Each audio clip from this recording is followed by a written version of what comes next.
Anong date ngayon? January 4 po, 2019. Yung gagawa naman po ako ng isang vlog na tutorial, yung VSCO filter naman po, iPhone filter. Ituturo ko po sa inyo kung paano makagawa ng iPhone filter, yung filter sa iPhone na Chrome. Chrome ba yung tawag doon? Yes, yun po. Hi guys, siya nga po pala si Roderick Lorica. Subscribe po na kayo sa kay Aris Ibargo. Maganda po.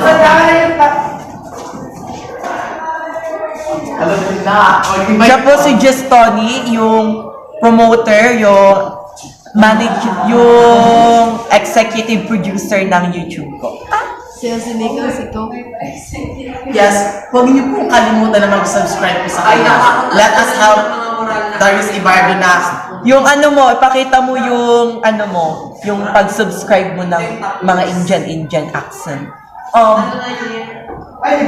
Hi to all local viewers. So, please do not, oh my God, so please do not forget to subscribe on her YouTube channel and also click the notification or the bell at the size of subscribe. So once again, the Aris Ibargo YouTube channel, subscribe. So ngayon po, pupunta na po tayo, mag-edit na po tayo. So bye! So pupunta na po tayo sa VSCO application.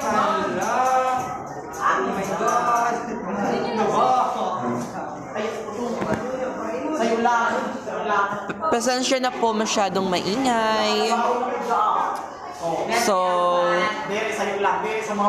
ganito po ang gagawin nating filter. Trinidad. Basta ganun po. Nakita nyo naman po. So, gagamitin ulit natin yung same picture. Ito na lang. Aura. So, pipili tayo.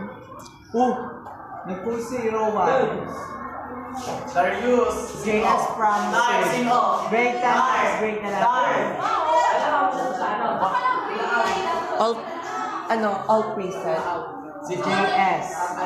Hindi na may JS.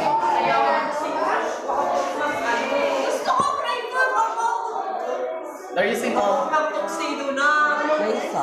May magpipili na ako. So, pipili po nating filter. Masyadong maingay. Yung balance 3. Okay na yan. Hindi na natin i-adjust. Exposure, adjust natin. 0.7. Sharpen. I-sharpen po natin. 6.5. Saturation. Mga 2. Nagre-record yan. Ano ka man.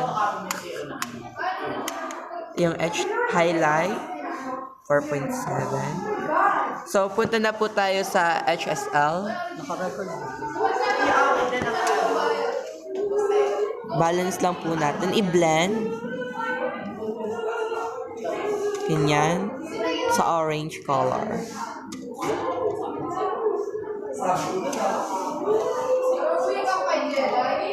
Ito po.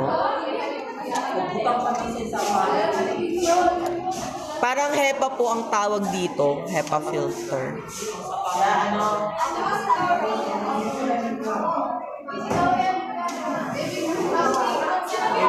Ganyan po. Ganyan.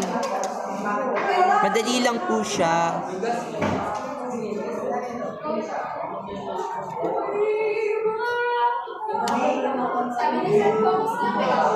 Yung shadow piece.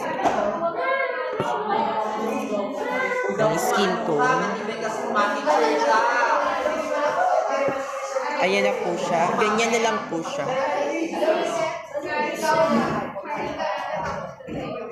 Okay.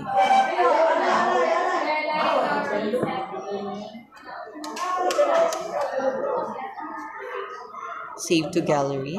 Saving. Save successfully.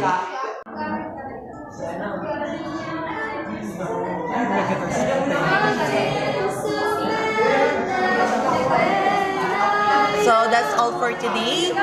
So just click the description button so that ano yung filter, makita nyo kung anong mga ginamit ko na VSCO filter ay tools. So, and please subscribe to my YouTube channel and share it application. Charos, ano po, yun nga po.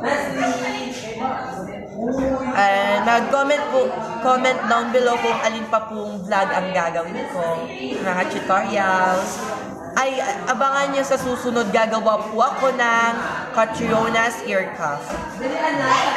So, bye!